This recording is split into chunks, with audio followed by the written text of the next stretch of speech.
అద్దరిపోయే కాంబినేషన్లో వంకాయ టమాటా chicken curry ఎలా తయారు చేయాలో మీతో షేర్ చేసుకుంటున్నాను.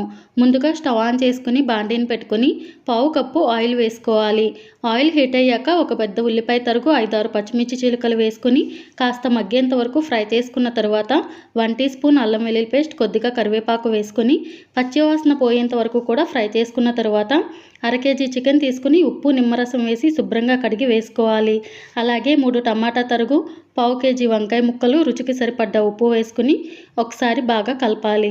ఇప్పుడు మూత పెట్టుకుని చికెన్లో నుండి ఊరే నీళ్ళన్నీ కూడా ఎగిరిపోయేంత వరకు ఉడికించుకున్న తర్వాత మూత తీసి 1/2 టీ స్పూన్ పసుపు, 1/2 టీ స్పూన్ ధనియాల పొడి, 2 టీ స్పూన్ల కారం వేసుకుని బాగా కలపాలి.